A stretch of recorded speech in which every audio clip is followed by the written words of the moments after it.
Hello. For those of you that don't know me and have took the time to watch some of our initial videos on YouTube, I would like to take this opportunity to clarify a few things for the sake of internet trolling and potential fuckery. Number one, I don't live in the garage, and this is my house. Number two, that is my Corvette. Number three, I do shower daily. And number four, I love this guy, but he's a fucking asshole. We can agree on that. And with that being said, I'm Anwar. I am the ultimate tooth chipper, Keith. And welcome to the WAR Room. Thank you for tuning in.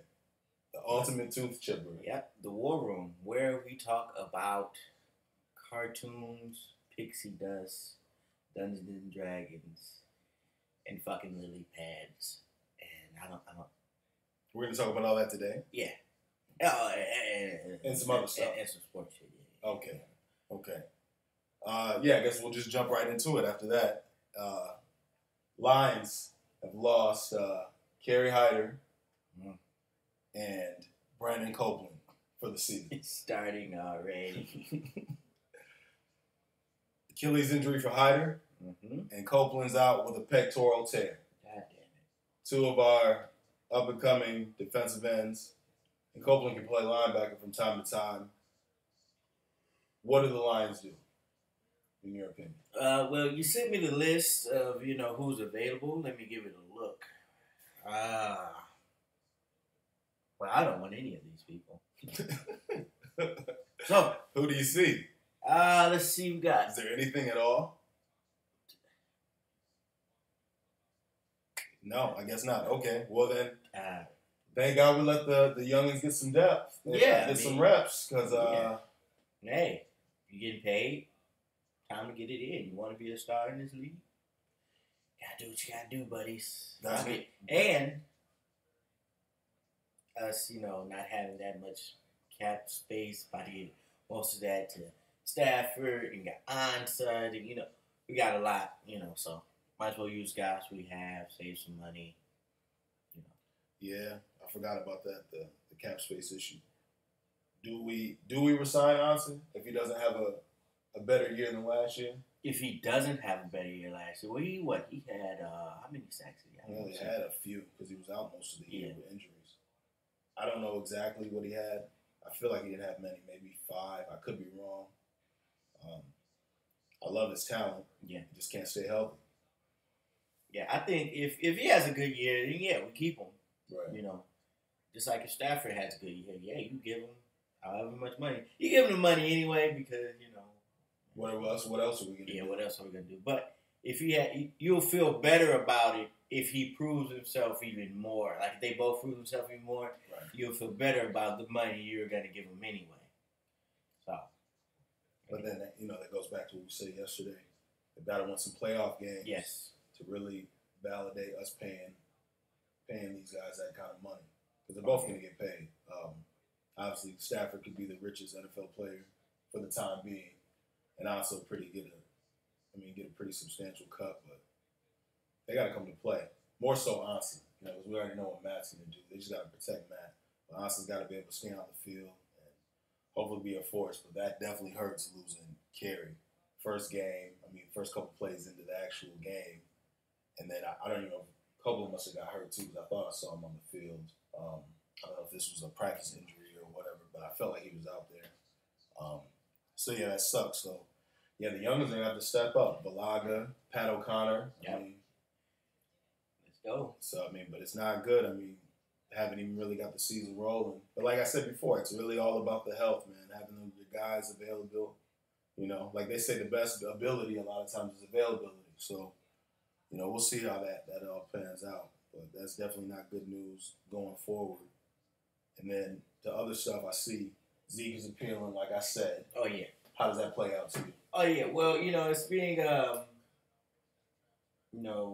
word is that she, threatened to ruin his career multiple times. Okay. That she told him, I'm a white woman, you're a black athlete, they're more likely to believe me than you. So, it's starting to get messy. I think he'll end up just getting 4 games instead of the full 6, and I think that's where they're just ended at. Police found nothing. Apparently, her injuries were pre-existing from a bar fight. So, like I said, I see getting 4 games just because all the other things he's done. Like they're probably like, we have to give you something for all of the trouble.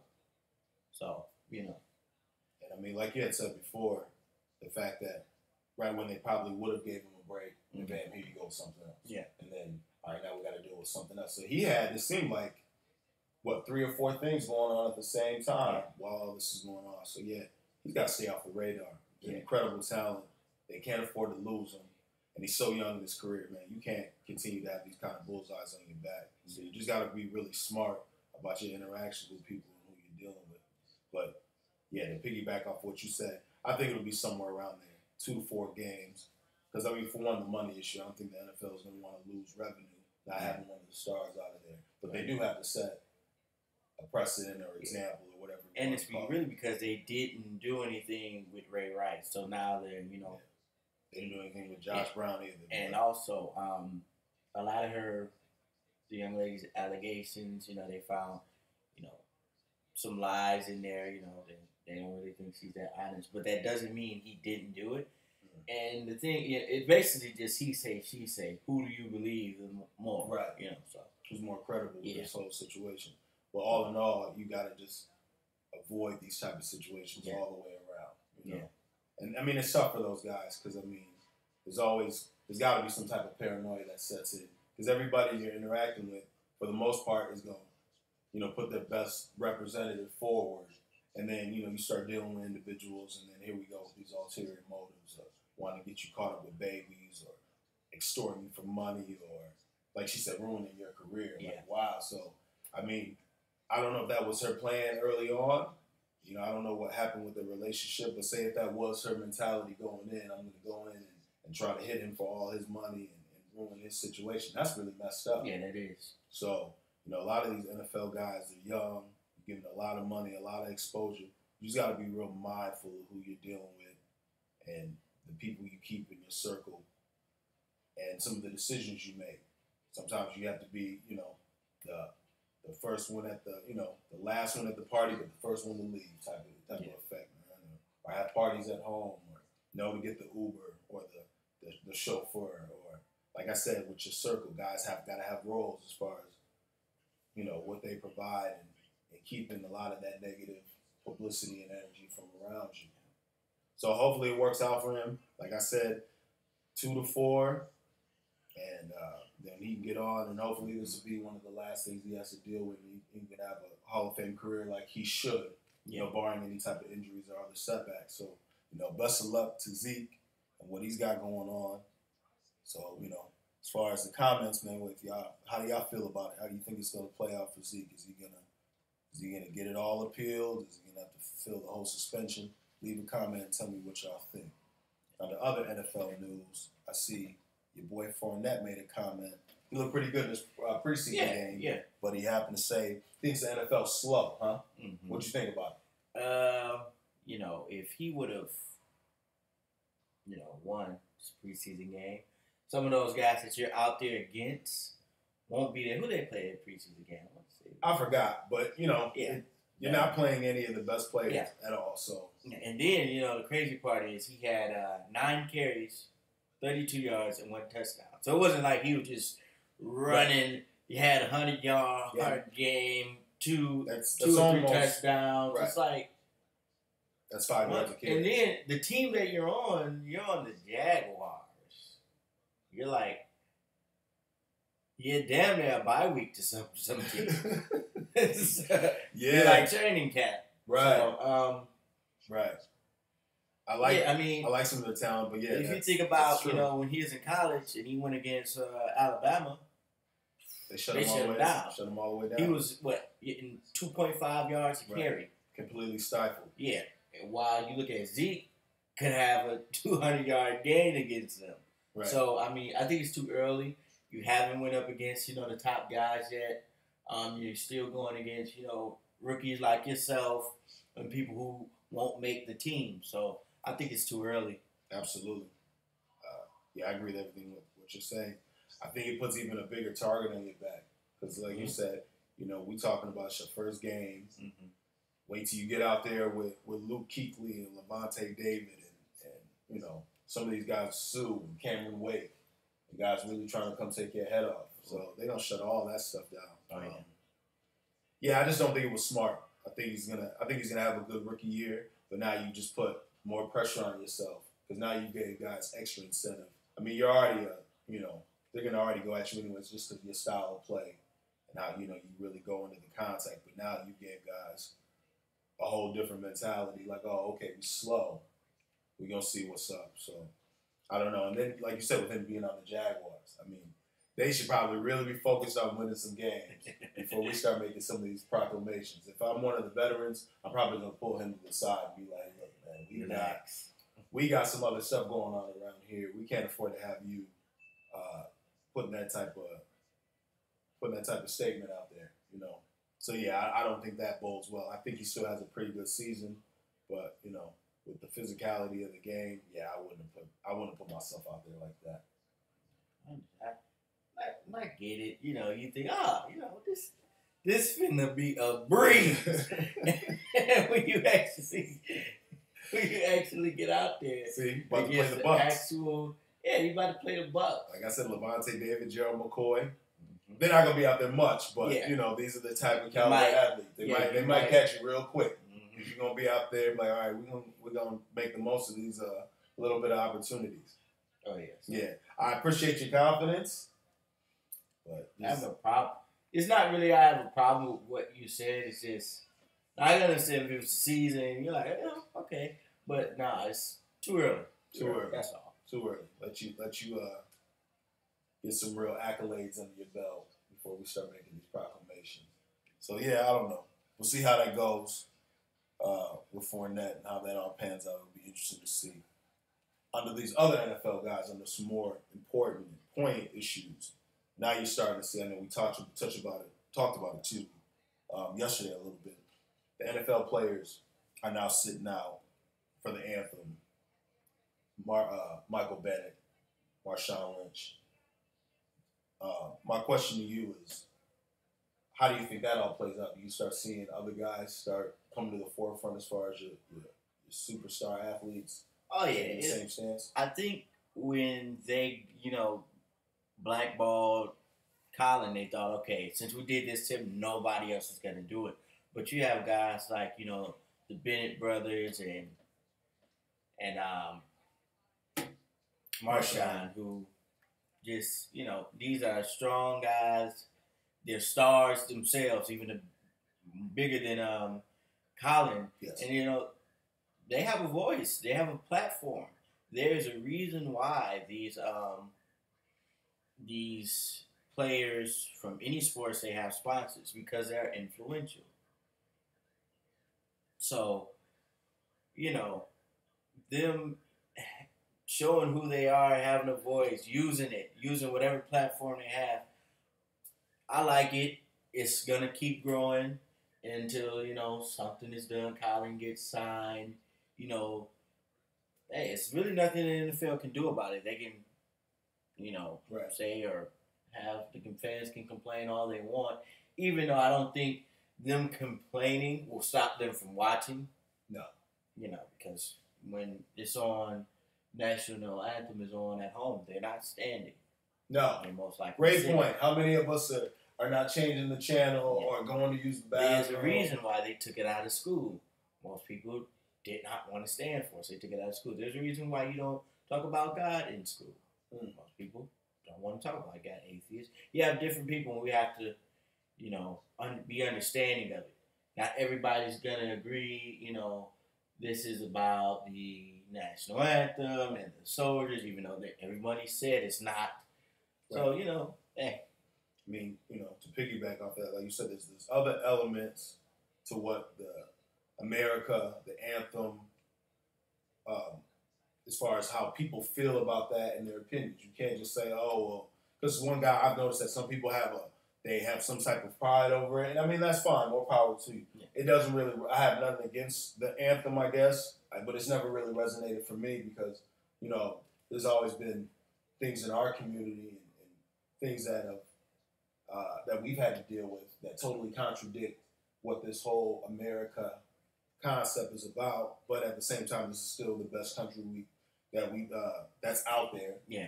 You know, we do have freedoms, we do have choice, and we are showing potential growth, and it looks like there is going to be change. So I got a lot of respect for those guys for taking that stand. And you know what? It seems like to me, you know, while all this stuff was going on with Colin, I feel like a lot of guys have been in the background, like, all right, like, we just gonna keep quiet right now, and then once the season starts, we're gonna really just start making this wave. I mean, Malcolm Jenkins has been pretty vocal about what's been going on, but I can see guys being like, all right, I'm gonna start just not standing, and then now you see a couple other guys, and then you're gonna really start to see this really start to get legs and become a whole wave, and hopefully it can implement change and really open up some more discussion. And I mean, like you said, not everybody's going to feel the same, and you got to respect that. So you've also got to respect that things that you may not be aware of or have to deal with in your life doesn't necessarily mean that it's not going on in other people's life. And you have to be sensitive. I mean, not necessarily empathetic,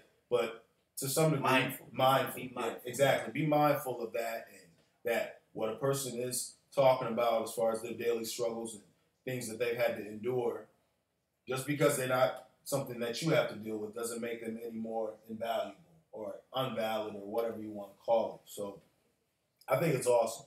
And it's just, you know, it's just such a weird thing because, you know, Colin has been at the forefront of this and he's caught hell. But they're not, I don't think they're going to say anything to Beast Mode. You're not going to say nothing to Martellus or Michael Bennett about what they've got going on. So, you know, that's a weird thing to me too. Why do you think that those guys are not going to take the same backlash? Do you think it's just because Colin was at the forefront being the pioneer of this, or is it just we're just dealing with different individuals? You're dealing with different individuals. Yeah. I mean, who's going to go up to the Bennett brothers or Marshawn, hey, stand up? Oh, I'd love to see that one. I would love to see that. That's something to pay money for. Just forget the game. Yeah. Go up to Marshawn and Michael Bennett and see what's up. Yeah. They're lucky they're not on the same team. Oh, woo. Yeah, they're on the same team. Oh, man, that'd be, my God.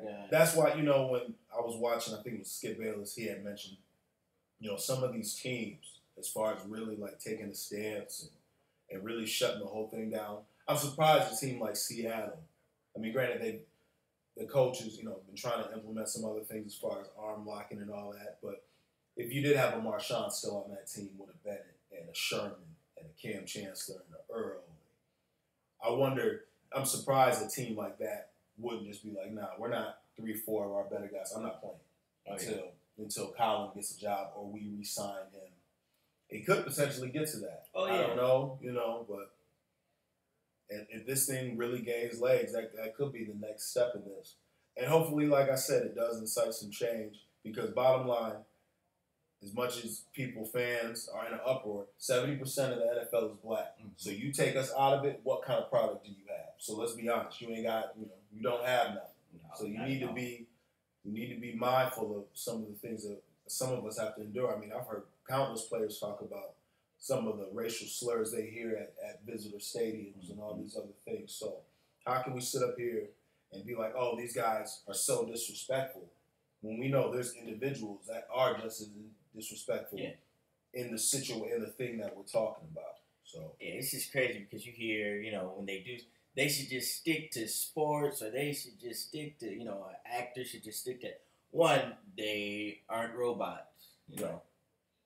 They're people. Okay, they when things happen, they react, they feel a certain way, and it's only because they're not feeling the way you want them to feel that you have a problem with. It's not, you know, you're not really getting what the actual issue is. Right. And it's just messed up. I hate when I hear people say, oh, you should just stick to football. I watch this to get away from politics. Well, you know, when Donald Trump talks about Colin Kaepernick, you probably watch politics to get away from football. You didn't want to hear. I didn't want to hear that. I don't want to hear the president talking about Colin Kaepernick. Yeah. We've got way more important things. Worse issues. I don't want to hear him talk about anything for that matter. Right. Just at all. Just be quiet. But right. He has to speak, and when he does, I don't think it should be about football or anything else. Right. He should stick to politics if they should stick to sports. Absolutely. And then, to continue the conversation as far as these, NFL athletes speaking out, I want to take this opportunity to salute Kyle and Chris Long. You had the unfortunate tragedy in Charlottesville with, the neo-Nazis and the white supremacists causing all that chaos and the unfortunate death of civilians and people fighting against that hate and rhetoric, and they unfortunately died. Like I said, salute to them, because I see that they both got on camera and they spoke out and talked about exactly what it is and called it what it was. And, they go up there and they're like, this is sad. This won't be tolerated. This is something that we have to eradicate, all this white supremacy, bigotry, rhetoric.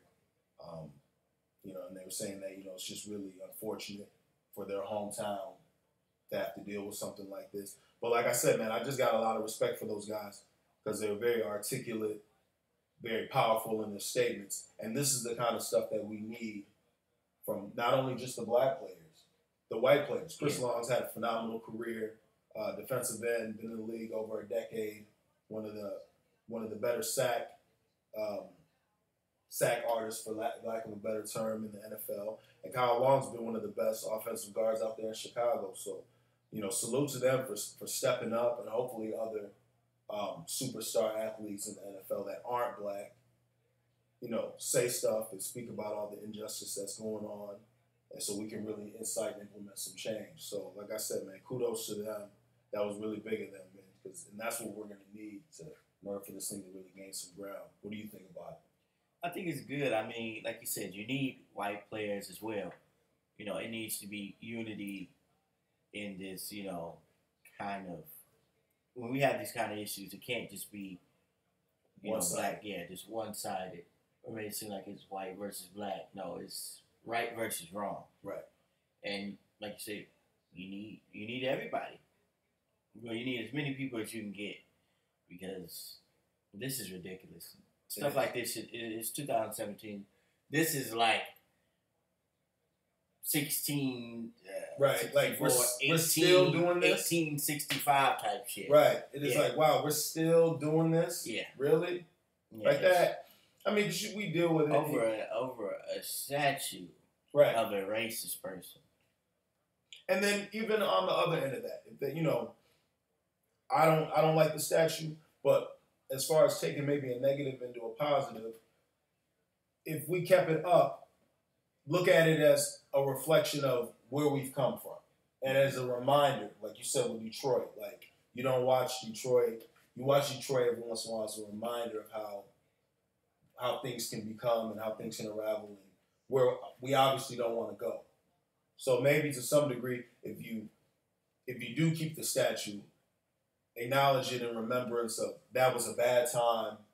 That's not the kind of ideology that we want in America, and we've shown growth from that if they're going to keep it up. But ultimately, I think, I don't know, it's just, I don't want the statue there, but it's just like as far as just, you know what I'm saying? Like as far as, trying to figure out how to really word this, as something to learn from, something that we can, he was, like you said, he was racist.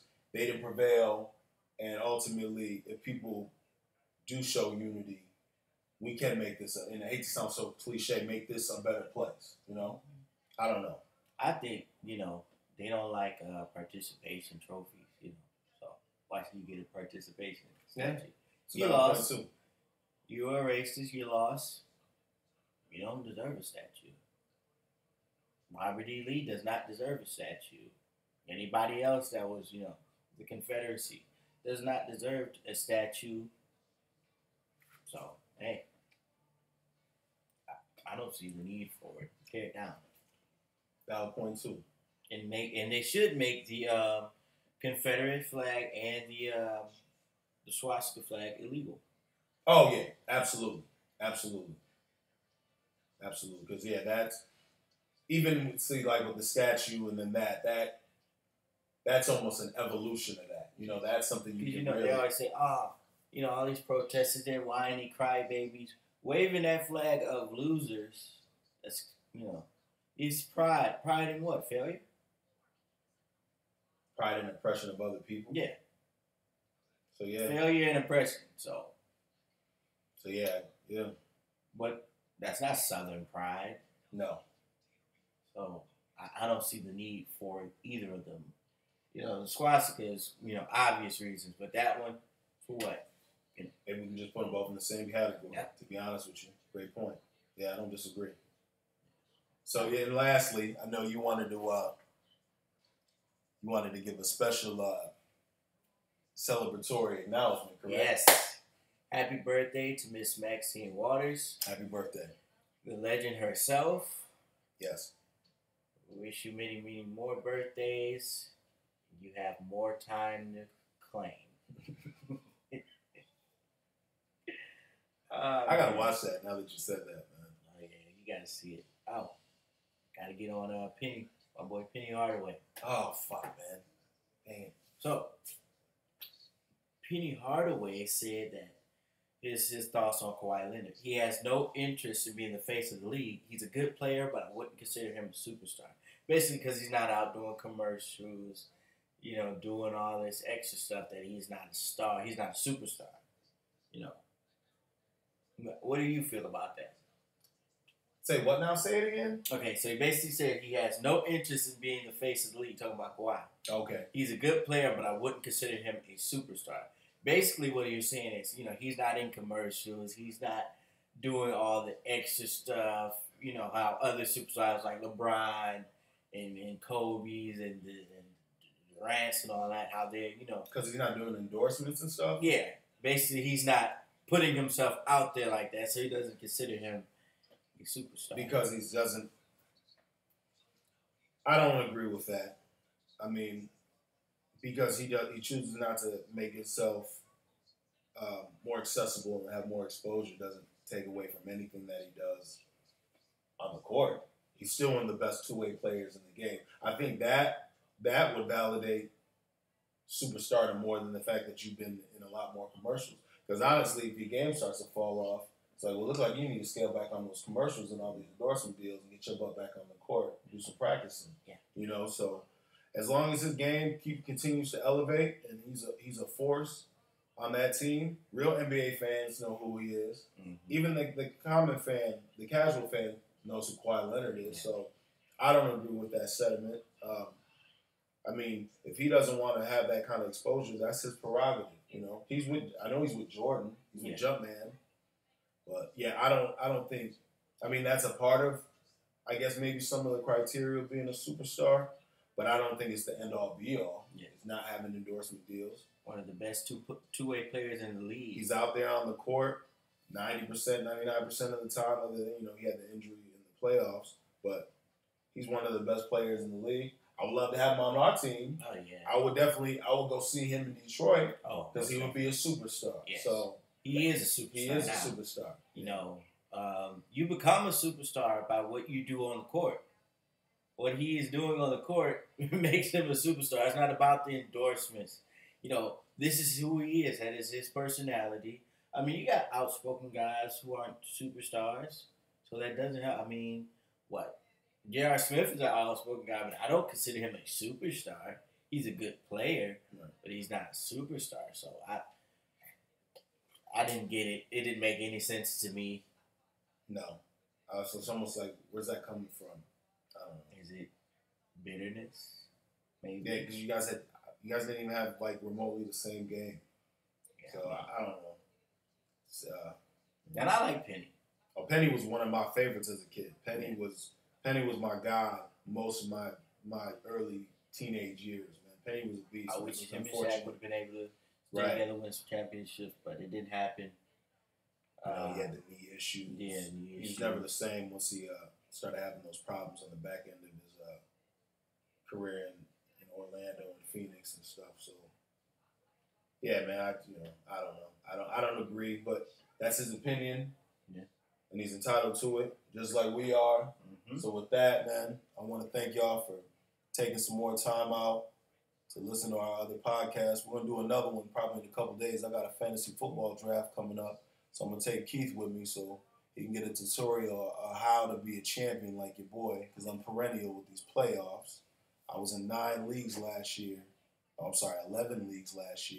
and they won. Like you did that on purpose, didn't you? What? I was in 9. Oh, I'm sorry. I was in 11. You asshole. Go ahead. Can I finish? Go ahead. Go ahead. I was in 11 leagues, and I made the playoffs in 9. So if he's lucky, I'm gonna give him a couple pointers so he knows what he's doing out here. So I don't have to feel like super non-remorseful about taking his money. At least I gave him a puncher's chance. So we're gonna do one Thursday after this fantasy football draft and see how that goes. And maybe we'll talk about it a little bit, and I'll show you some of my picks. But other than that, man, hit that like button, subscribe. Thank you for tuning in, and I'll talk to you later. I'm going home. Fuck you.